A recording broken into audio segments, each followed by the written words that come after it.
Hello বন্ধুরা, welcome to চাকরি সমাধান। আমার নাম সৌরভ নন্দী। আজকে আমরা কভার করব ডাব্লিউবিসিএস এবং পিএসসির জন্য আমরা যে জিকে রিভিশন সিরিজ চলছে সেই রিভিশন সিরিজের part number 4, part number 5। Part number 4 পর্যন্ত অলরেডি আপলোডেড আছে এই চ্যানেলে, তোমরা দেখে নিও। পার্ট নাম্বার 4 পর্যন্ত অলরেডি আপলোডেড আছে, এটা পার্ট নাম্বার 5 এবং প্রত্যেকটা পার্টে 50টা করে কোশ্চেন আমরা কভার করছি এবং 50টা কোশ্চেনের ভেতর history, geography, politics, economics, science and current affairs প্রত্যেকটা সেকশন থেকে আমরা কোশ্চেন রাখছি। তো তোমরা যদি আগের পার্টগুলো না দেখে থাকো, আগের পার্টগুলো আগে দেখে নাও, সেগুলো ভেরি ইম্পর্টেন্ট। আমরা প্রত্যেকটা পার্টে হ্যান্ডপিক করে কোশ্চেন তুলেছি যেগুলো তোমাদের আগামী পরীক্ষাগুলোতে আসতে পারে। ঠিক আছে, তো এই পার্ট শুরু করার আগে প্লিজ চ্যানেলটাকে সাবস্ক্রাইব করে নাও করে চলো স্টার্ট করি। দেখো, কোশ্চেন নাম্বার 1 আমাদের কি বলছে। ঋগ্বেদে আমরা প্রতিটা কোশ্চেন দেখবো, প্রত্যেকটা কোশ্চেনের আমাদের যে আনসার দেবো 4টে করে, তোমরা নিজেরা আনসার করার চেষ্টা করবে, তারপরে আমি আনসার বলে দেবো এবং তার সঙ্গে যে ইনফরমেশনগুলো এক্সট্রা আছে যেগুলো জানা দরকার সেগুলোও বলে দেবো। ঠিক আছে, তো এবং প্রত্যেকটা পুরোটা ভিডিওতে দেখার পর তোমাদের কতগুলো আনসার রাইট হলো সেটা তোমরা কমেন্টে জানাবে আমাকে। ঠিক আছে, দেখো, ঋগ্বেদে কোন নদীর তীরে 10 রাজার যুদ্ধ সংগঠিত হয়েছিল? অপশান এ দেখো সিন্ধু, বি হচ্ছে শতদ্রু, সি হচ্ছে পরঞ্চি এবং ডি হচ্ছে সরস্বতী। তো ঋগ্বেদে 10 রাজার যুদ্ধ ঘটেছিল পরঞ্চি নদীর তীরে। পরঞ্চি নদীর তীরে 10 রাজার যুদ্ধ ঘটেছিল। এই পরঞ্চি নদীর বর্তমান নাম কি? রাবি নদী। এতে ভরত গোষ্ঠীর রাজা সুদাস 10টি উপজাতির যৌথ বাহিনীকে পরাজিত করে নিজের আধিপত্য প্রতিষ্ঠা করেছিলেন। ঠিক আছে, কোশ্চেন নাম্বার 2 দেখো, চন্দ্রগুপ্ত মৌর্যের দরবারে গ্রিক রাজা সেলুকাস নিকটের দ্বারা প্রেরিত দূত কে ছিলেন? অপশান এ দেখো মেগাস্থেনিস, বি আছে ফাহিয়েন, সি আছে হিভেনসাং এবং ডি আছে আলবেরৌনি। তো চন্দ্রগুপ্ত মৌর্যের দরবারে গ্রিক রাজা সেলুকাস নিকটের দ্বারা প্রেরিত দূত ছিল হচ্ছে, তোমরা সবাই জানো এটা সোজা কোশ্চেন, মেগাস্থেনিস। তো মেগাস্থেনিস কার দরবারে এসেছিল? চন্দ্রগুপ্ত মৌর্যের দরবারে। কোথা থেকে এসেছিল? গ্রিক দেশ থেকে। এবং চন্দ্রগুপ্ত মৌর্যের দরবারে এসে তিনি মেনলি কী জিনিসের জন্য বিখ্যাত? মেগাস্থেনিসের যে গ্রন্থ সেটার জন্য বিখ্যাত, সেটার নাম কি? ইন্ডিকা। ইন্ডিকা দিয়ে কি জানা যায়? মৌর্য আমলের যে শাসন ব্যবস্থা ছিল সেখানে সমাজের যা গুরুত্বপূর্ণ তথ্য ছিল সেই মৌর্য আমলের সমাজের ব্যবস্থা এবং শাসন ব্যবস্থা সম্বন্ধে ইন্ডিকা থেকে জানা যায়। ঠিক আছে, দেখো নেক্সট কোশ্চেন, কবিরাজ উপাধিতে ভূষিত কোন গুপ্ত সম্রাটকে মুদ্রায় বীণা বাজানো অবস্থায় দেখা যায়? বীণা বাজানো অবস্থায় কোন সম্রাটকে দেখা যায়? অপশন দেখো কি কি আছে। প্রথম চন্দ্রগুপ্ত, বি হচ্ছে সমুদ্রগুপ্ত, সি হচ্ছে দ্বিতীয় চন্দ্রগুপ্ত এবং ডি হচ্ছে স্কন্দগুপ্ত। তো এই কোশ্চেনের রাইট অ্যান্সার হচ্ছে সমুদ্রগুপ্ত। সমুদ্রগুপ্ত ছিল গুপ্ত বংশের শ্রেষ্ঠ রাজা এবং এবং শাসক, গুপ্ত বংশের শ্রেষ্ঠ শাসক ছিল এবং তার বহুমুখী প্রতিভার জন্য তাকে কবিরাজও বলা হতো, কবিরাজ উপাধি লাভ করেছিল। এবং সমুদ্রগুপ্তকে স্বর্ণ মুদ্রায় বীণা বাজানো অবস্থায় দেখা যায়। তিনি একটি দক্ষ সঙ্গীতজ্ঞ ছিল, যেটা তার প্রমাণ। বীণা বাদন তার প্রমাণ হচ্ছে বীণা বাদনরত স্বর্ণ মুদ্রা থেকে তার প্রমাণ পাওয়া যায়। ঠিক, এবং তোমরা কমেন্টে জানাও যে সমুদ্রগুপ্তের সভাকবির নাম কি ছিল? সমুদ্রগুপ্তের সভাকবির নাম কি ছিল? ঠিক আছে, নেক্সট দেখো, নেক্সট কোশ্চেন আছে, দিল্লির কোন দিল্লি সুলতানির কোন শাসক রৌপ্য মুদ্রা, টঙ্কা এবং তাম্র মুদ্রা জিতলের প্রবর্তন করেছিল? অপশন দেখো কি কি আছে। কুতুবুদ্দিন আইবক, বি আছে হচ্ছে ইলতুৎমিশ, সি আছে গিয়াসুদ্দিন বলবন এবং ডি আছে আলাউদ্দিন খিলজি। তো এই কোশ্চেনের রাইট অ্যান্সার হচ্ছে ইলতুৎমিশ। শামসুদ্দিন ইলতুৎমিশ দিল্লি সুলতানি ব্যবস্থায় প্রথমবার টাকা এবং জিতলের প্রবর্তন করেছিল। টাকাটা কি ছিল? রৌপ্য মুদ্রা এবং জিতল ছিল হচ্ছে তাম্র মুদ্রা।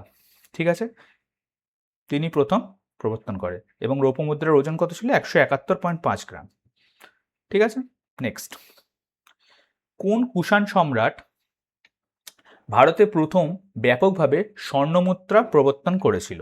কোন কুষাণ সম্রাট ভারতে প্রথম স্বর্ণমুদ্রা প্রবর্তন করেছিল? অপশন এ দেখো কুজল কথফেসিস, বি হচ্ছে ভীম কথফেসিস, সি হচ্ছে কনিষ্ক এবং ডি হচ্ছে হুবিস্ক। এগুলোর মধ্যে ভারতে প্রথম স্বর্ণ মুদ্রা জারি কে করেছিল? প্রথম স্বর্ণ মুদ্রা জারি করেছিল হচ্ছে ভীম কোচটিসেস। ভীম কোচটিসেস হচ্ছে স্বর্ণ মুদ্রা প্রথম জারি করেছিল। অপশন বি হচ্ছে রাইট অ্যান্সার। এবং তার পুত্র কনিষ্ক এই মুদ্রা ব্যবস্থাকে আরো উন্নত এবং রূপক রূপ দেন এবং তিনি ব্রোঞ্জ বা তামার মুদ্রাও চালু করেন। এবং হ্যাঁ না, তামার মুদ্রা প্রথম চালু করেছিল কুজল কোচটিসেস, ভীম কোচটিসেস হচ্ছে স্বর্ণ মুদ্রা, এবং কনিষ্ক এই দুটোই প্রচলন করেছিল এবং এটাকে আরো ব্যাপক রূপ দিয়েছিল। তো কুজল কোচটিসেস হচ্ছে ফার্স্ট যে কুষাণ সম্রাট ছিল, কুষাণ বংশের প্রতিষ্ঠাতাও ছিল, তিনি প্রথম চালু করেছিল তামা বা ব্রোঞ্জ। তার ছেলে হচ্ছে ভীম কোচটিসেস, তিনি চালু করেছিলেন স্বর্ণ মুদ্রা। কনিষ্ক হচ্ছে এই ব্যবস্থাটাকে সংগঠিত করেছিল এবং ব্যাপক রূপ দিয়েছিল। তো এই কোশ্চেনের অ্যান্সার হচ্ছে ভীম কোচটিসেস। নেক্সট দেখো, 1905 সালে 16ই অক্টোবর বেঙ্গল পার্টিশনের দিন বা বঙ্গভঙ্গ আহ্বানের দিনে কার আহ্বানে রাখি বন্ধন উৎসব পালিত করেছিল? অপশন দেখো, এ আছে সুরেন্দ্রনাথ বন্দ্যোপাধ্যায়, বি আছে রবীন্দ্রনাথ ঠাকুর, সি আছে অরবিন্দ ঘোষ এবং ডি আছে বিপিনচন্দ্র পাল। তো এই কোশ্চেনের আনসার হচ্ছে 1905 সালে 16ই অক্টোবর বঙ্গভঙ্গের প্রতিরোধে প্রথম রাখি বন্ধন উৎসব চালু করেছিল হচ্ছে রবীন্দ্রনাথ ঠাকুর। রবীন্দ্রনাথ ঠাকুর দেখো, রবীন্দ্রনাথ ঠাকুর লর্ড কার্জনের বঙ্গভঙ্গ সিদ্ধান্তের প্রতিবাদে এবং হিন্দু মুসলিম সম্প্রীতি বজায় রাখতে রাখি বন্ধন উৎসব চালু করেছিল। নেক্সট দেখো, মহাত্মা গান্ধীর নেতৃত্বে প্রথম দেশব্যাপী সত্যাগ্রহ আন্দোলন কোনটি ছিল?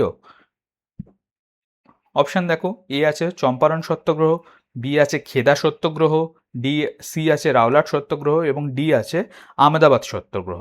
তো আনসার হচ্ছে Rowlatt Satyagraha, option number C.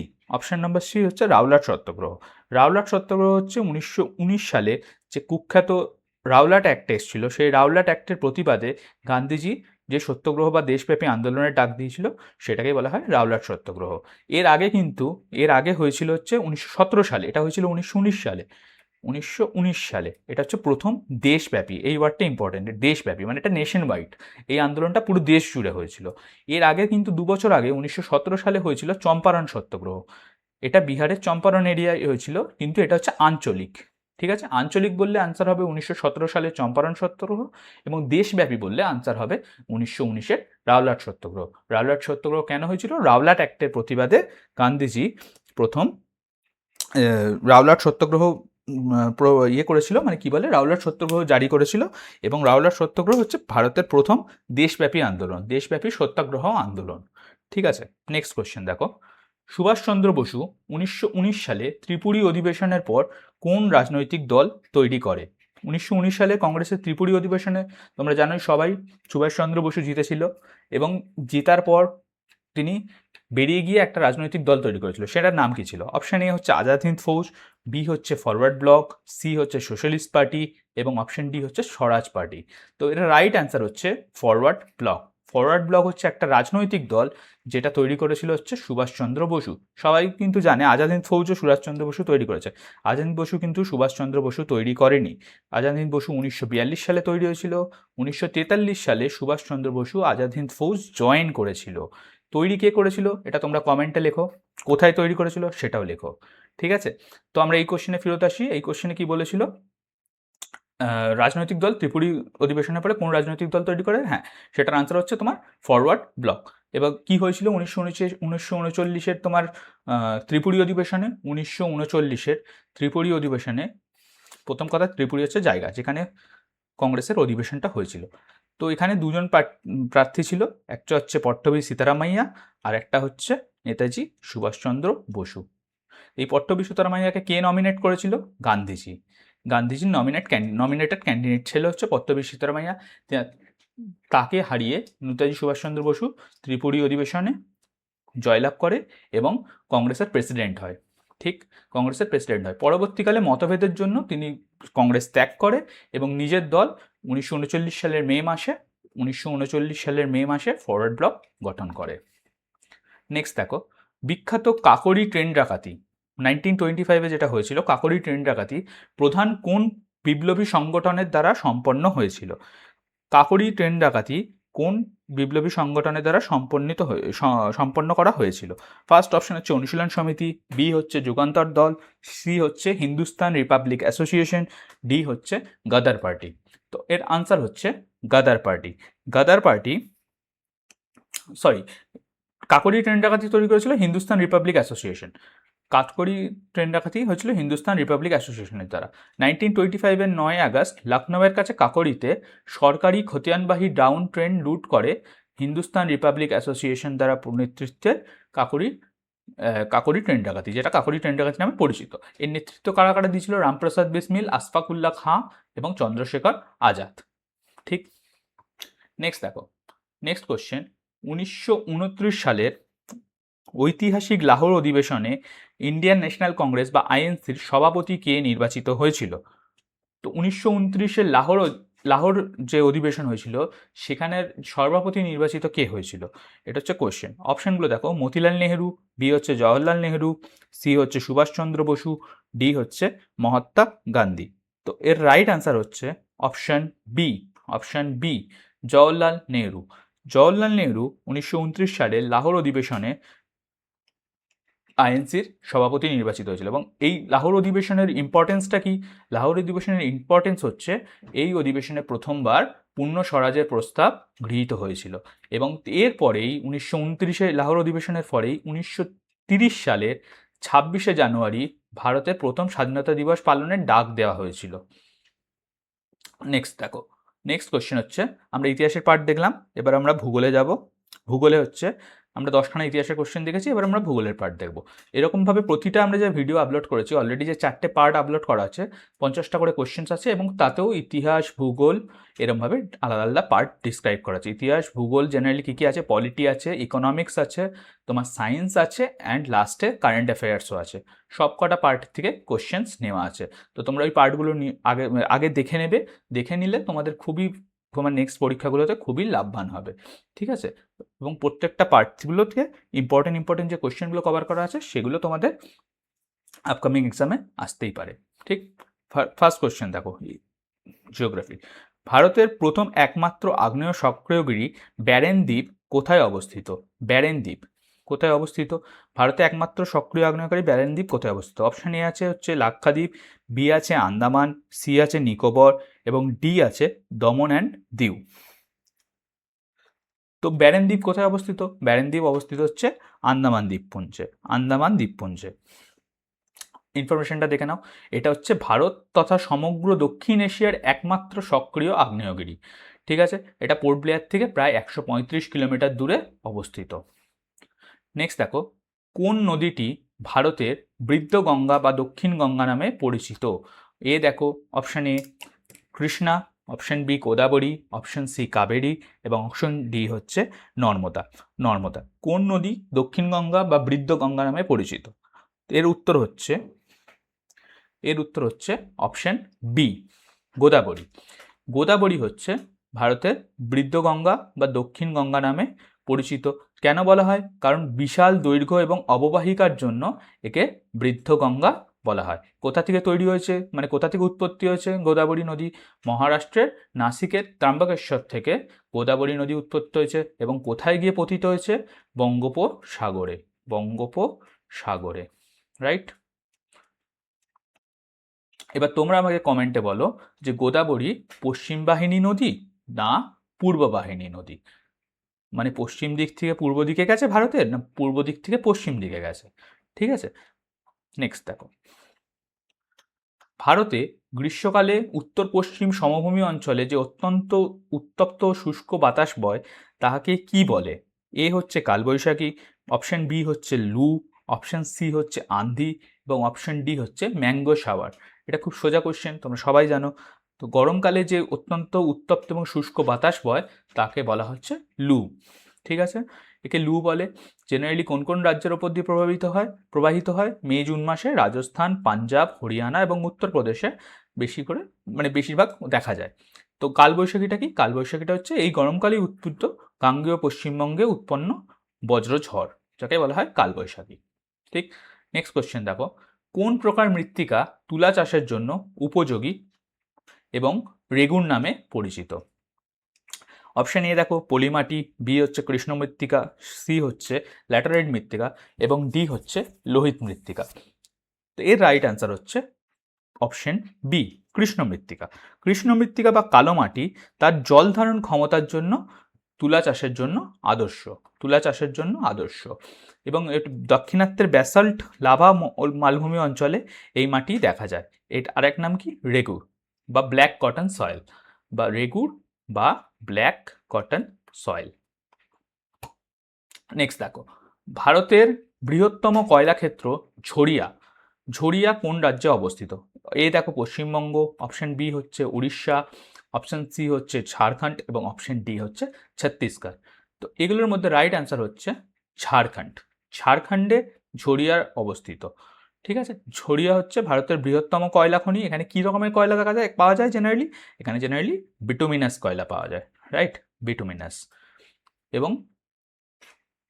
এবং এটি দামোদর নদী উপত্যকায় অবস্থিত, দামোদর নদী উপত্যকায় অবস্থিত। তো আমাদের কোশ্চেন আনসার কি ঝাড়খণ্ড। ঠিক, নেক্সট কোশ্চেন দেখো, পশ্চিমবঙ্গের কোন জেলায় দীর্ঘতম নদী তিস্তা ব্রহ্মপুত্র নদের সাথে মিলিত হয়ে বাংলাদেশে প্রবেশ করেছে? তিস্তা কোন জেলায় ব্রহ্মপুত্রের সাথে মিলে বাংলাদেশে প্রবেশ করেছে? দেখো, অপশন এ হচ্ছে দার্জিলিং, বি হচ্ছে জলপাইগুড়ি, সি হচ্ছে মেখলিগঞ্জ এবং ডি হচ্ছে মালদা। তো এই কোশ্চেনের রাইট অ্যান্সার হচ্ছে option C, option C Mekhliganj. Mekhliganj Coochbehar, Coochbehar জেলার মেখলিগঞ্জ। মেখলিগঞ্জ জেলায়, কোচবিহার জেলার মেখলিগঞ্জে তিস্তা ব্রহ্মপুত্র নদের সাথে মিলিত হয়ে বাংলাদেশে প্রবেশ করেছে। তিস্তা এবার কোথা থেকে উৎপত্তি হয়েছে? সিকিমে, সিকিমে জেমু উপবাহ থেকে, এবং দার্জিলিং এবং জলপাইগুড়ি জেলার মধ্য দিয়ে প্রবাহিত হওয়ার পর কোচবিহারে মেখলিগঞ্জ সীমান্ত দিয়ে বাংলাদেশে প্রবেশ করে যমুনা এবং ব্রহ্মপুত্র নদীতে মিলিত হয়েছে। নেক্সট দেখো, রাঢ় অঞ্চলের প্রধান নদী যা ছোটনাগপুর মালভূমি থেকে উৎপন্ন হয়ে ভাগীরথী হুগলি নদীতে মিশেছে, সেই নদীর নামটা কি? রাঢ় অঞ্চলের কোন নদী ছোটনাগপুর মালভূমি থেকে উৎপন্ন হয়ে ভাগীরথী হুগলি নদীতে গিয়ে মিশেছে? অপশন এ হচ্ছে রূপনারায়ণ, অপশন বি হচ্ছে দামোদর, অপশন সি হচ্ছে ময়ূরাক্ষী এবং অপশন ডি হচ্ছে অজয়। তো এর রাইট অ্যান্সার হচ্ছে দামোদর। দামোদর নদী রাঢ় অঞ্চলের প্রধান এবং দীর্ঘতম জলধারা এবং ছোটনাগপুর মালভূমির খামারপাত পাহাড় থেকে, দেখো লেখা আছে খামারপাত পাহাড়, খামারপাত পাহাড় থেকে এটা উৎপন্ন হয় দামোদর এবং প্রবাহিত হয়ে উলুবেড়িয়ার কাছে তিনি মানে দামোদর নদী হুগলি নদীতে পতিত হয়েছে।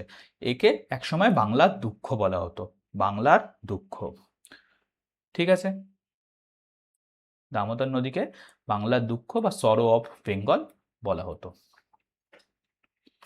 নেক্সট দেখো, ভারতের বৃহত্তম মিষ্টি জলের হ্রদ উলার হ্রদ, উলার হ্রদ কোন রাজ্যে বা কেন্দ্রশাসিত অঞ্চলে অবস্থিত? তো উলার হ্রদ কোথায় অবস্থিত? অপশন এ দেখো উত্তরাখণ্ড, বি হচ্ছে হিমাচল প্রদেশ, সি হচ্ছে Jammu and Kashmir and D হচ্ছে লাদাখ। তো উলার হ্রদ অবস্থিত জম্মু অ্যান্ড কাশ্মীরে, উলার হ্রদ অবস্থিত জম্মু অ্যান্ড কাশ্মীরে। জম্মু অ্যান্ড কাশ্মীরের বান্দিপোরা জেলায় অবস্থিত। এবং এই হ্রদের মধ্য দিয়ে কি নদী তৈরি হয়েছে, মানে কি নদী প্রবাহিত হয়েছে? ঝিলাম নদী। ঝিলাম নদী উলার হ্রদের ওপর দিয়ে প্রবাহিত হয়েছে। এটি হচ্ছে ভারতের বৃহত্তম মিষ্টি জলের হ্রদ। এবং ভারতের বৃহত্তম তোমার লবণাক্ত জলের হ্রদ কি? লবণাক্ত জলের হ্রদ হচ্ছে চিল্কা। চিল্কা, চিল্কা কোন জেলা, কোন রাজ্যে অবস্থিত? চিল্কা অবস্থিত ওড়িশাতে। ঠিক, নেক্সট দেখো, পশ্চিমবঙ্গের একমাত্র শৈল শহর দার্জিলিং কোন হিমালয়ের পর্বতশ্রেণীর অংশ হিসাবে অবস্থিত? অপশান এ হচ্ছে সিঙ্গালীলা, অপশন বি হচ্ছে ডুরাশ্রেণী, অপশন সি হচ্ছে মহালিধরম এবং অপশন ডি হচ্ছে চোল পর্বতশ্রেণী। ঠিক, অপশন ডি হচ্ছে চোল পর্বতশ্রেণী। তো এটার আনসার হচ্ছে option A Singalila পর্বতশ্রেণী। Singalila পর্বতশ্রেণী, Singalila পর্বতশ্রেণী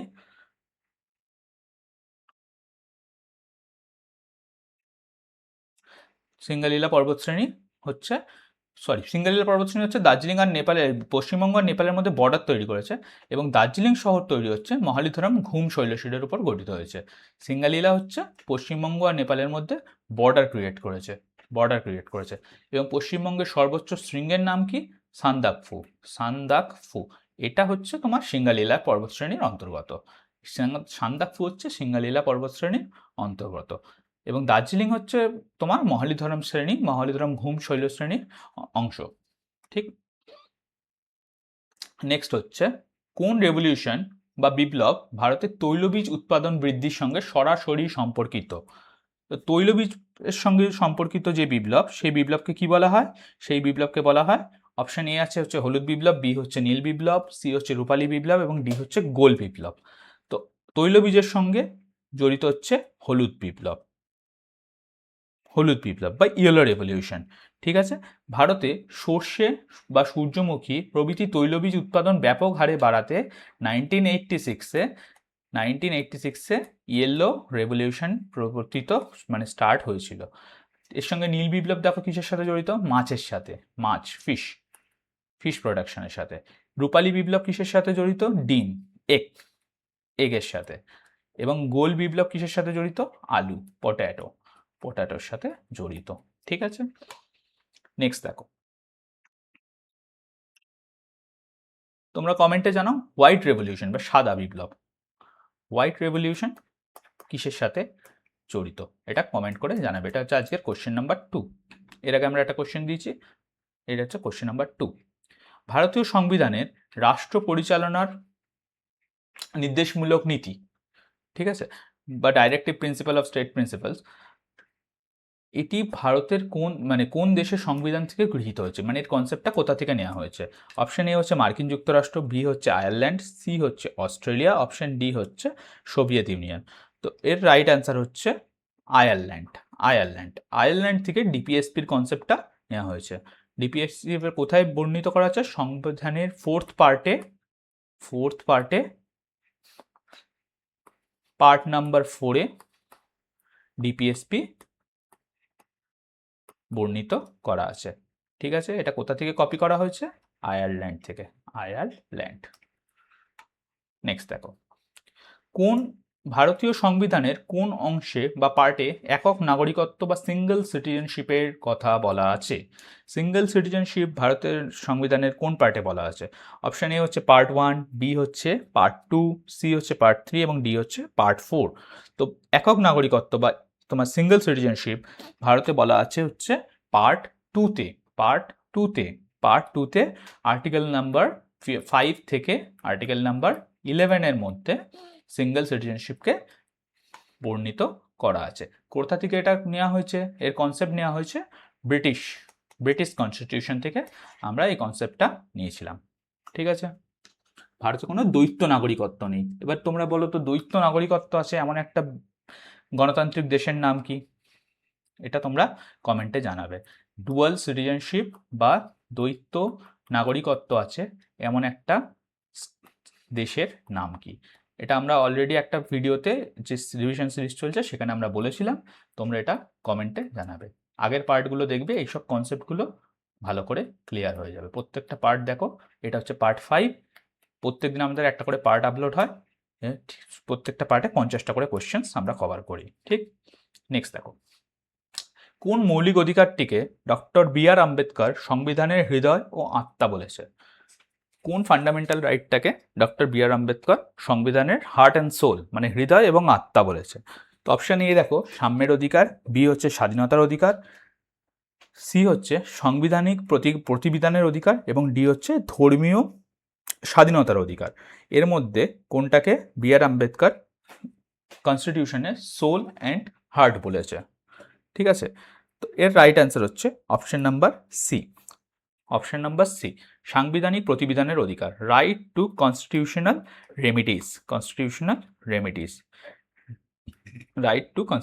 remedies. একেই বলা হয় আম্বেদকরের সংবিধানের প্রাণ বলে উল্লেখ করা হয়েছে। এটা কোথায় আছে? আর্টিকেল নাম্বার 32-এ এর বর্ণনা আছে। ঠিক আছে, এতে কি হয় জেনারেলি? এতে ধরো কোনো ফান্ডামেন্টাল রাইটস যদি লঙ্ঘন হয়, সে ভারতের কোনো নাগরিক সুপ্রিম কোর্টে যেতে পারে আইনি সুরক্ষার জন্য। এইটাকেই বি.আর. আম্বেদকর কি বলেছে? সংবিধানের হৃদয় এবং আত্মা। নেক্সট খুব ইম্পর্টেন্ট কোশ্চেন এটা। বর্তমানে ভারতীয় সংবিধানে মোট কয়টি ফান্ডামেন্টাল রাইটস আছে? অপশন এ হচ্ছে 10টা, বি হচ্ছে 11টা, সি হচ্ছে 12টা এবং ডি হচ্ছে 9টা। 9টা। তো বর্তমানে কটা আছে? 11টা। ইনিশিয়ালি মানে প্রথম মানে অরিজিনালি কটা ছিল? 10টা ছিল এবং 1976 সালে সরি 1976 সালে 42তম সংশোধনীতে মানে 42nd যে কনস্টিটিউশনাল অ্যামেন্ডমেন্ট হয়েছিল সেখানে একটা ফান্ডামেন্টাল রাইট ডিউটিস বাড়িয়ে দেওয়া হয়, একটা ফান্ডামেন্টাল ডিউটিস বাড়িয়ে দেওয়া হয়, বাড়িয়ে দিয়ে এখন হচ্ছে 11টা। 2002 সালে 2002 সালে তোমার যে 86তম কনস্টিটিউশনাল অ্যামেন্ডমেন্ট হয়েছিল সেখানে তোমার একটা বাড়িয়ে দিয়ে সেটা এখন হয়ে যায় 11টা। তো 1976 সালে কটা ছিল? 10টা। 1976 সালে 10টা ছিল অরিজিনালি, এবং তোমার 86th অ্যামেন্ডমেন্টে 2002 সালে একটা বাড়িয়ে হয়ে যায় +1 করার পর 11টা। এখন হচ্ছে 11টা। নেক্সট, এবং 11 নম্বরটা কি? 11 নম্বরটা হচ্ছে রাইট টু এডুকেশন। 11 নম্বরটা হচ্ছে রাইট টু এডুকেশন। 6 থেকে যেটা নতুন অ্যাড করা হয়েছে সেটা হচ্ছে রাইট টু এডুকেশন, মানে শিক্ষার অধিকার। 6 থেকে 14 বছর বয়স সব শিশুদের শিক্ষার অধিকারটাকে নতুন করে অ্যাড করা হয়েছে। নেক্সট দেখো, এরপরে আমরা দেখব নেক্সট কোশ্চেন, ভারতের রাষ্ট্রপতিকে তার পদ থেকে অপসারণের জন্য বা ইমপিচমেন্টের জন্য কত নম্বর আর্টিকেল দ্বারা ইমপিচমেন্ট হয়? এ হচ্ছে আর্টিকেল নাম্বার 52, বি হচ্ছে অনুচ্ছেদ নাম্বার 56, সি আর্টিকেল নাম্বার 61 এবং ডি হচ্ছে আর্টিকেল নাম্বার 72। তো ভারতের রাষ্ট্রপতিকে ইমপিচমেন্ট করার জন্য যে আর্টিকেল ইউজ করা হয় সেটা হচ্ছে আর্টিকেল নাম্বার 61।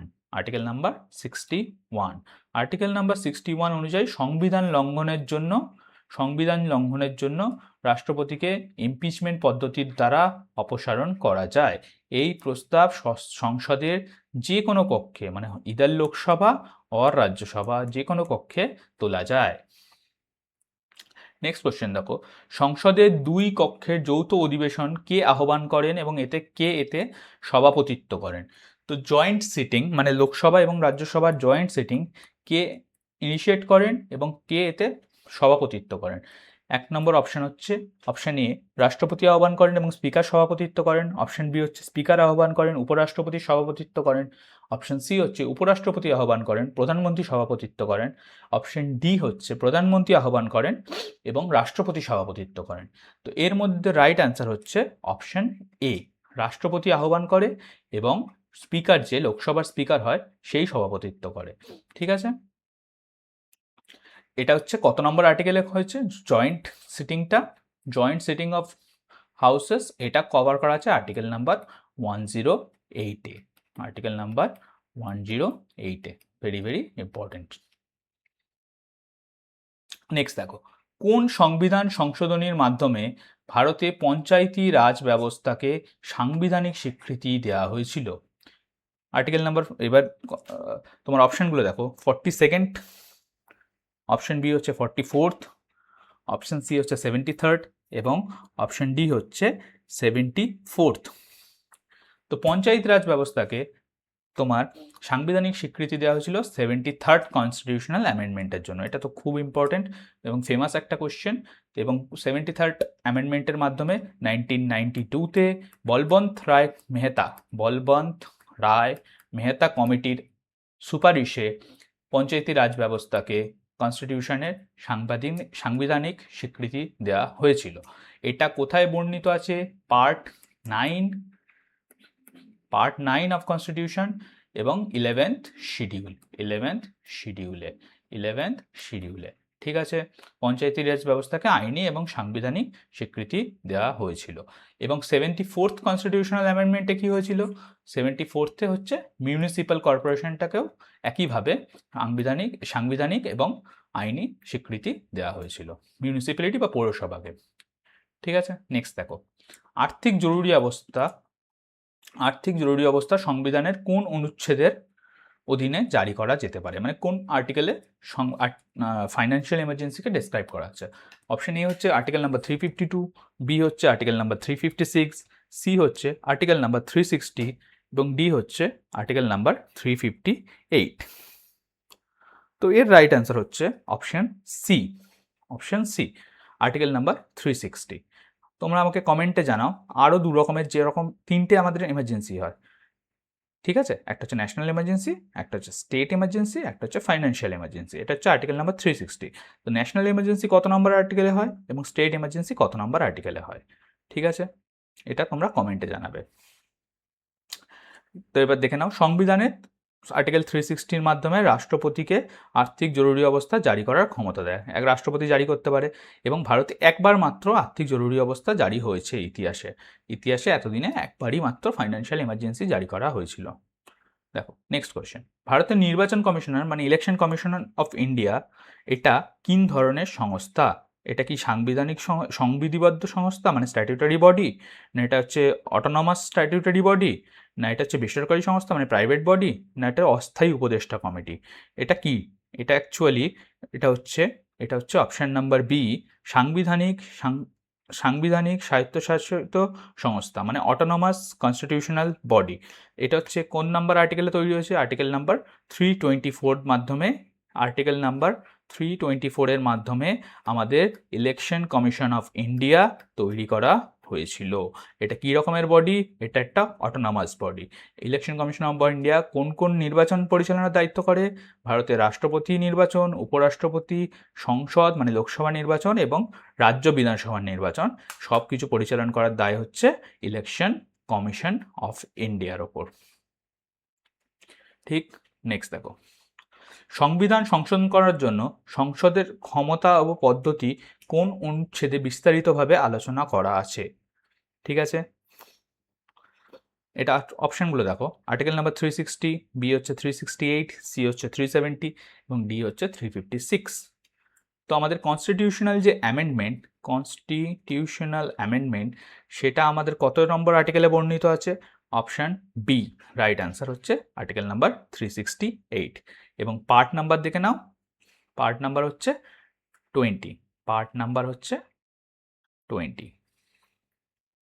পার্ট 20-তে সংবিধান সংশোধন করার জন্য বিশেষ ক্ষমতা রয়েছে এবং এটা কোথা থেকে নেওয়া হয়েছে? এই কনসেপ্টটা নেওয়া হয়েছে সাউথ আফ্রিকার কনস্টিটিউশন থেকে। সাউথ আফ্রিকার কনস্টিটিউশন থেকে আমরা কনস্টিটিউশনাল অ্যামেন্ডমেন্টের কনসেপ্ট গ্রহণ করেছিলাম। ঠিক আছে, নেক্সট দেখো, ভারতে গ্রামীণ কর্মসংস্থানের অধিকার নিশ্চিত করতে এমজি নারেগা স্কিমটি কোন বছর থেকে আইনতভাবে চালিত হয়? ঠিক আছে, অপশান এ দেখো 2004, অপশান বি হচ্ছে 2006, অপশান সি হচ্ছে 2009 এবং অপশান ডি হচ্ছে 2015। তো এর রাইট অ্যান্সার হচ্ছে 2006। 2006 সাল থেকে এমজি নারেগা চালু হয়েছিল। ঠিক আছে, এবং 2000 দেখে নাও অ্যাডিশনাল ইনফরমেশনে 2005 সালে আইন পাস হয়েছিল এবং 2রা ফেব্রুয়ারি 2006 থেকে অন্ধ্রপ্রদেশের অনন্তপুর জেলায় এই স্কিমটি প্রথম চালু হয়েছিল এবং 2009 সালে এর নাম বদলে রাখা হয় national Gandhi rural employment guarantee act, MG NREGA, Mahatma Gandhi national rural employment guarantee act. ঠিক আছে, নেক্সট দেখো, কোন প্রকার, এবার আমরা অর্থনীতি দেখব, কোন প্রকার মুদ্রাস্ফীতিকে কাঁচামালের দাম এবং মজুরি বৃদ্ধির কারণে সামগ্রিক উৎপাদন খরচ বেড়ে গিয়ে পণ্যের দাম বৃদ্ধি হয়? কোন প্রকার মুদ্রাস্ফীতিতে মানে কোন টাইপের ইনফ্লেশনের জন্য কাঁচামালের দাম বা মজুরি বৃদ্ধির কারণে সামগ্রিক উৎপাদন খরচ বেড়ে যায়? ঠিক আছে, এটাকে কী রকমের ইনফ্লেশন বলে? ডিমান্ড পুল ইনফ্লেশন, অপশন 2 হচ্ছে cost push inflation, option C হচ্ছে হাইপার ইনফ্লেশন এবং অপশন ডি হচ্ছে ক্রিপিং ইনফ্লেশন। তো এর আনসার হচ্ছে cost push inflation, option B cost push inflation. এই কস্ট পুট ইনফ্লেশনে কি হয়, তোমার যে কাঁচামাল মানে র মেটেরিয়ালের দাম এত বেড়ে যায় এবং মজুরির দাম মানে লেবার এগুলোর দাম বেড়ে যাওয়ার জন্য অ্যাকচুয়াল যে ফাইনাল প্রোডাক্ট তার দাম অনেকটা বেড়ে যায়। ঠিক আছে, ধরো আজকে কোনো জিনিসের দাম হচ্ছে র মেটেরিয়ালটা 10 টাকা এবং লেবার 10 টাকা, তো সেই জিনিসটা তৈরি হতে খরচা হয় 20 টাকা, তো বিক্রি হয় ধরো 30 টাকায়। ঠিক আছে, এবার র মেটেরিয়ালের দাম ধরো কালকে বেড়ে গিয়ে 10 টাকা থেকে 15 টাকা হয়ে গেল এবং লেবার 10 টাকা থেকে 20 টাকা হয়ে গেল। ঠিক আছে, তাহলে তো এখন আমার প্রোডাকশন কস্টই 30 টাকা 35 টাকা, ঠিক না? তাহলে জিনিসটার দাম বেড়ে আমার 50 টাকা হয়ে যাবে, জিনিসটার দাম বেড়ে 50 টাকা হয়ে যাবে। তো ফাইনাল প্রোডাক্টের দাম বাড়ার পিছনে কিসের কারণ থাকলো? র মেটেরিয়াল এবং লেবারের জন্য। এই এই যে অর্থনীতিতে এই ঘটনাটাকে কি বলা হয়? Cost push inflation. ঠিক আছে, আরেকটা জিনিস দেখে নাও, ডিমান্ড পুল ইনফ্লেশন। ডিমান্ড পুল ইনফ্লেশন কি হচ্ছে? বাজারে চাহিদা অতিমাত্রায় বেড়ে গেলে তাকে বলা হয় ডিমান্ড পুল ইনফ্লেশন। ডিমান্ড মানে চাহিদা, চাহিদা বেড়ে গেলে যে ইনফ্লেশন হয় সেটা হচ্ছে ডিমান্ড পুল ইনফ্লেশন। নেক্সট দেখো, ভারতের জাতীয় আয়, ন্যাশনাল ইনকাম পরিমাপ করার জন্য বর্তমানে কোন কেন্দ্রীয় সংস্থাটি দায়িত্বপ্রাপ্ত? অপশন এ হচ্ছে নীতি আয়োগ, বি হচ্ছে ন্যাশনাল স্ট্যাটিস্টিক্যাল অফিস, সি হচ্ছে ভারতীয় রিজার্ভ ব্যাংক এবং ডি হচ্ছে অর্থমন্ত্রক। তো ভারতের ন্যাশনাল ইনকাম কে পরিমাপ করে? ভারতের ন্যাশনাল ইনকাম পরিমাপ করে হচ্ছে option number B, national statistical office. ঠিক আছে, আগে সিএসও এই কাজটা করতো, বর্তমানে পরিসংখ্যান এবং কর্মসূচি বাস্তবায়ন মন্ত্রকের অধীনে থাকা, মানে তোমাদের স্ট্যাটিস্টিক্যাল ডিপার্টমেন্টের আন্ডারে যে রয়েছে ন্যাশনাল স্ট্যাটিস্টিক্যাল অফিস, সেইখানে জিডিপির মাধ্যমে ভারতের ন্যাশনাল ইনকাম পরিমাপ করা হয়। ঠিক আছে,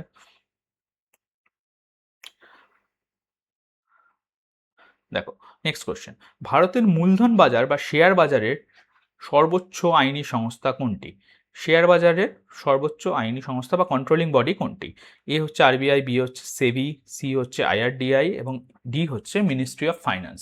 তো এর মধ্যে কোনটি ক্যাপিটাল মার্কেটকে নিয়ন্ত্রণ করে? শেয়ার বাজারকে নিয়ন্ত্রণ করে হচ্ছে অপশন নাম্বার বি, সেবি। সেবি হচ্ছে শেয়ার বাজারকে নিয়ন্ত্রণ করে।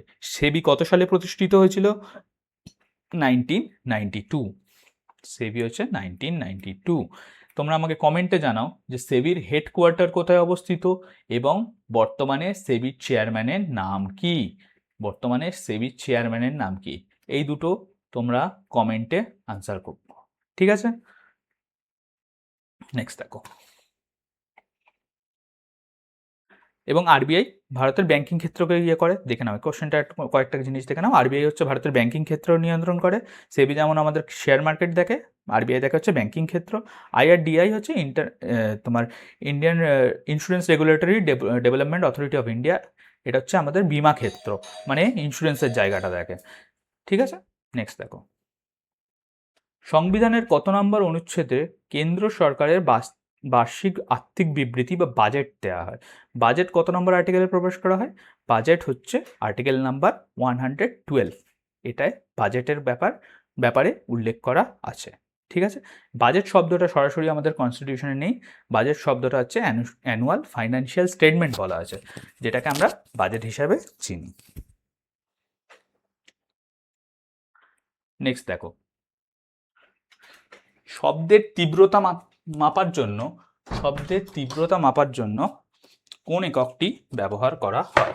শব্দের তীব্রতা মাপার জন্য কি কি ব্যবহার করা হয়? অপশনগুলো দেখো, hertz, option B decibel, option C হচ্ছে ডায়োপ্টার এবং অপশন ডি হচ্ছে ওয়াট।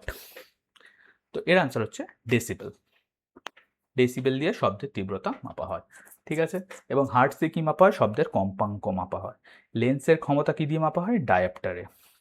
ঠিক আছে, নেক্সট দেখো, নিষ্ক্রিয় গ্যাসগুলোর মধ্যে কোন গ্যাসটি সাধারণভাবে বায়ুমণ্ডলে অনুপস্থিত কিন্তু ভূগর্ভস্থ তেজস্ক্রিয় ক্ষয় থেকে উৎপন্ন হয়? অপশন এ আছে হিলিয়াম, বি হচ্ছে আর্গন, সি হচ্ছে রেডন এবং ডি হচ্ছে নিয়ন। ঠিক আছে, তো এর রাইট অ্যান্সার হচ্ছে রেডন। রেডন হচ্ছে সবচেয়ে ভারী নিষ্ক্রিয় গ্যাস এবং এটি বায়ুমণ্ডলে পাওয়া যায় না। ঠিক আছে, এটি কোথায় পাওয়া যায়? ভূগর্ভস্থ, মানে মাটির নিচে পাওয়া যায়। তো আনসার হচ্ছে রেডন। নেক্সট দেখো, কোন হরমোনটি কোষ বিভাজন ত্বরান্বিত করে এবং বার্ধক্য বা পাতা ঝরা বিলম্বিত করে? অপশন এ হচ্ছে অক্সিন, অপশন বি হচ্ছে জিবেরেলিন, অপশন সি হচ্ছে সাইটোকাইনিন এবং অপশন ডি হচ্ছে ইথিলিন। তো এর আনসার হচ্ছে সাইটোকাইনিন, অপশন সি। ঠিক আছে, অপশন সি সাইটোকাইনিন। সাইটোকাইনিন কোষ বিভাজন ত্বরান্বিত করে। ইথিলিন কি করতে কাজে লাগে? ফল পাকাতে। ইথিলিন ফল পাকাতে, সাইটোকাইনিন হচ্ছে কোষ বিভাজন এবং ক্লোরোফিল নষ্ট হওয়া রুখতে, এবং ইথিলিন ফল পাকাতে এবং অক্সিন অগ্রস্ত প্রকটতা ঘটায়। ঠিক আছে, নেক্সট দেখো, আরবিসি লোহিত রক্তকণিকা বা রেড ব্লাড সেল মানবদেহের কোন অংশে উৎপন্ন হয় এবং এর গড় আয়ু কতদিন? তো আরবিসি কোথায় উৎপন্ন হয়? আরবিসি উৎপন্ন কোথায় হয় দেখো, অপশনগুলো দেখো নাও, যকৃৎ 60 দিন, বি হচ্ছে বোন ম্যারো বা অস্থিমজ্জা 120 দিন, সি হচ্ছে প্লিহা 120 দিন এবং ডি হচ্ছে অগ্নাশয় 90 দিন। তোমার আরবিসি কোথায় উৎপন্ন হয়? আরবিসি উৎপন্ন হয় অস্থিমজ্জাতে, এবং এর গড় আয়ু হচ্ছে 120 দিন। ঠিক আছে, এর গড় আয়ু হচ্ছে 120 দিন। কোথায় গিয়ে মারা যায়, মানে কোথায় গিয়ে আরবিসি ইয়ে হয়, সেটাকে বলা হয় প্লিহা, প্লিহাতে। ঠিক আছে, প্লিহায় গিয়ে আরবিসি কোল্যাপস করে যায়। নেক্সট দেখো, কম্পিউটারের প্রধান মেমরি র্যামের পূর্ণরূপ কি এবং এটি কি ধরনের মেমরি? র্যামের পূর্ণরূপ হচ্ছে কি? একটা হচ্ছে read access memory, option A এটা স্থায়ী মেমরি, অপশন বি হচ্ছে র্যান্ডম অ্যাক্সেস মেমরি, অস্থায়ী, অপশন সি হচ্ছে র্যাপিড অ্যাকশন মেমরি, অস্থায়ী, এবং অপশন ডি হচ্ছে রেজিস্টার্ড অ্যালোকেশন মেমরি, স্থায়ী। তো এর রাইট অ্যান্সার হচ্ছে option B, random access memory, এবং এটি অস্থায়ী মানে ভোলাটাইল। ঠিক আছে, কারণ কম্পিউটার বন্ধ করলে র্যামে যা থাকে সেটা ডিলিট হয়ে যায়, সেজন্য এটাকে অস্থায়ী বলা হয় বা ভোলাটাইল। তোমরা বলো তো রমের পুরো কথা কি, আর ও এম, রমের পুরো কথা কি, এবং রম ভোলাটাইল না নন ভোলাটাইল, এটা কমেন্টে জানিও। নেক্সট দেখো, 2023 সালে আগস্ট মাসে ভারতে কোন ঐতিহাসিক চন্দ্র অভিযান ভারতের দক্ষিণ মেরুতে সফলভাবে ল্যান্ডিং করে, চাঁদের দক্ষিণ মেরুতে সফলভাবে ল্যান্ডিং করে বিশ্বের প্রথম দেশের গৌরব অর্জন করে? ঠিক আছে, 2023 সালে যে চন্দ্র অভিযান হয়েছিল সেটার নাম কি? চন্দ্রযান 1, চন্দ্রযান 2, চন্দ্রযান 3 না গগনযান? ঠিক আছে, এর রাইট অ্যান্সার হচ্ছে চন্দ্রযান 3, চন্দ্রযান 3। চন্দ্রযান 3 ইসরো দ্বারা পরিচালিত চন্দ্রযান 3 23 আগস্ট 2023-এ চাঁদের দক্ষিণ মেরুতে দুর্গম অঞ্চলে সফলভাবে অবতরণ করে। এই ল্যান্ডিং সাইটটার নাম দেওয়া কি হয়েছে? শিব শক্তি পয়েন্ট, শিব শক্তি পয়েন্ট। নেক্সট দেখো, 2024 সালে দাদা সাহেব ফালকে লাইফ টাইম অ্যাচিভমেন্ট পুরস্কারে ভূষিত হয়েছে ভারতের কোন প্রখ্যাত বর্ষিয়ান চলচ্চিত্র ব্যক্তিত্ব? 2024-এ দাদা সাহেব লাইফ টাইম অ্যাচিভমেন্ট অ্যাওয়ার্ড দেওয়া হয়েছিল অপশন বি, মিঠুন চক্রবর্তীকে। ঠিক আছে, আর কি কি অপশন ছিল? ওয়াহিদা রেহমান, অমিতাভ বচ্চন এবং আশা পারেখ। মিঠুন চক্রবর্তীকে তার চলচ্চিত্র ক্ষেত্রে অসামান্য অবদানের জন্য 2024 সালে দাদা সাহেব ফালকে লাইফ টাইম অ্যাচিভমেন্ট দেওয়া হয়েছে। 2023 সালে পেয়েছিল হচ্ছে ওয়াহিদা রেহমান। নেক্সট দেখো,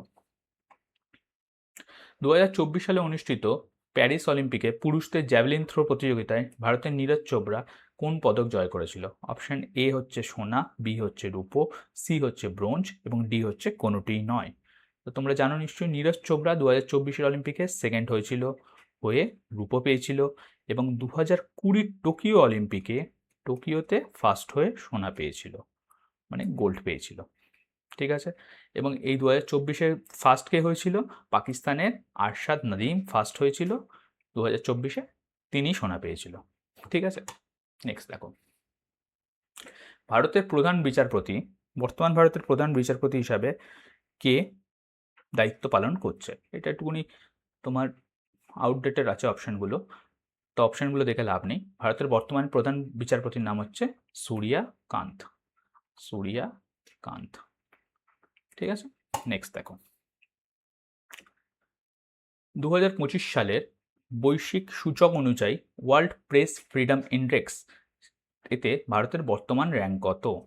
ওয়ার্ল্ড প্রেস ফ্রিডম ইন্ডেক্সে 2025-এ ভারতের র্যাঙ্ক কত ছিল? 161, 159, 142 না 150? ঠিক আছে, এতে ভারতের র্যাঙ্ক ছিল 2025 সালে তোমার 159th, অপশন বি, 159th। ঠিক আছে, এটা কে প্রকাশ করে? আরএসএফ না RWF, রিপোর্টার্স উইদাউট বর্ডার। এটা প্রকাশ করা হচ্ছে প্রেস ফ্রিডম ইন্ডেক্স, এতে ভারতে হচ্ছে র্যাঙ্ক ছিল লাস্ট র্যাঙ্ক 159th, 189 দেশের মধ্যে 159 নম্বর র্যাঙ্ক। দেখো নেক্সট দেখো,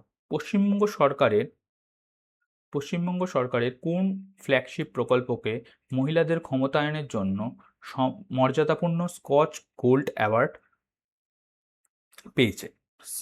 একটা হচ্ছে অপশন হচ্ছে সবুজ সাথী, বি হচ্ছে লক্ষ্মীর ভাণ্ডার, সি হচ্ছে রূপশ্রী এবং ডি হচ্ছে কন্যাশ্রী। তো এর রাইট আনসার হচ্ছে লক্ষ্মীর ভাণ্ডার। লক্ষ্মীর ভাণ্ডারকে স্কচ গোল্ড অ্যাওয়ার্ড প্রদান করা হয়েছে। তোমরা জানো নিশ্চয়ই লক্ষ্মীর ভাণ্ডারের বর্তমানে নাম কি? অন্নপূর্ণা ভাণ্ডার। অন্নপূর্ণা ভাণ্ডার কবে থেকে চালু হচ্ছে? 1 জুন 2023 26। ঠিক আছে, নেক্সট দেখো,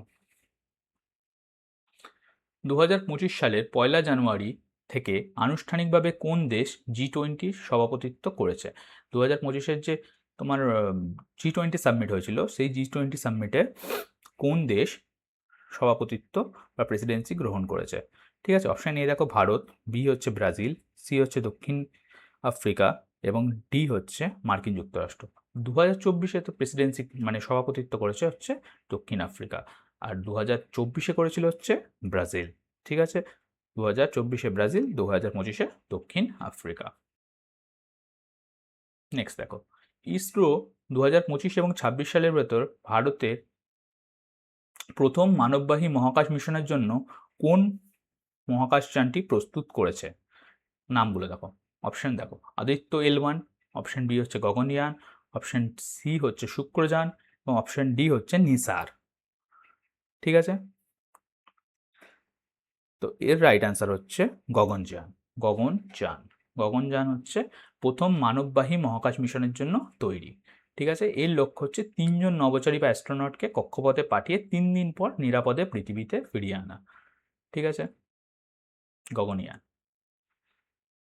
নেক্সট কোশ্চেন দেখো, 2024 সালের আন্তর্জাতিক বুকার পুরস্কার বা ইন্টারন্যাশনাল বুকার প্রাইজ কোন বিজয়ী উপন্যাস কাইরসের লেখা মানে বিজয়ী উপন্যাস কাইরসের লেখিকা জেনি এরপেনবককে, তিনি কোন দেশের নাগরিক? অপশন এ হচ্ছে জার্মানি, অপশন বি হচ্ছে ফ্রান্স, অপশন সি হচ্ছে উড়িষ্যা বা ভারত, অপশন সি হচ্ছে যুক্তরাষ্ট্র, মার্কিন যুক্তরাষ্ট্র। তো এর রাইট অ্যান্সার হচ্ছে 2024 সালের যে বুকার প্রাইজ পেয়েছিল জেনি এরপেনবেক, তিনি হচ্ছে জার্মানির লেখিকা। ঠিক আছে, কোন উপন্যাসের জন্য পেয়েছিল? কাইরস।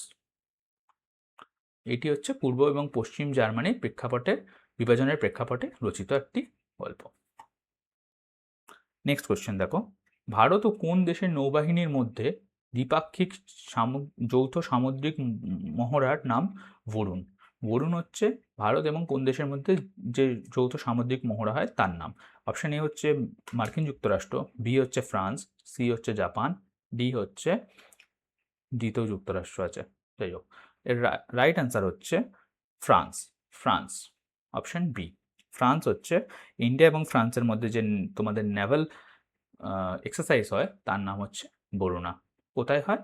এটা জেনারেলি ভারত মহাসাগর বা ভূমধ্যসাগর যে কোনো একটা জায়গায়, আর দ্বিপাক্ষিক সামরিক সহযোগিতার জন্য এটি প্রতি বছর আয়োজিত হয়। তো এই আমরা আজকের আমরা 50টা কোশ্চেন দেখলাম, এটা ছিল আমাদের পার্ট 5। এর আগে আমাদের পার্ট 1 থেকে 4 অলরেডি ইউটিউব চ্যানেলে আপলোড আছে, তোমরা পার্টগুলো দেখে নিও। প্রত্যেকটা পার্টে 50টা করে কোশ্চেন আছে, সেই কোশ্চেনগুলো খুবই ইম্পর্টেন্ট। ঠিক আছে, এরপরে আমরা কালকে পার্ট 6 আপলোড করব। তো প্রতিদিন এই ভিডিওগুলো দেখো এবং চ্যানেলটাকে সাবস্ক্রাইব করে রাখো যাতে আপলোড করলে তোমরা জানতে পারো। ঠিক আছে, থ্যাংক ইউ ফর ওয়াচিং, দেখা হবে কালকে অন্য একটা ভিডিওতে।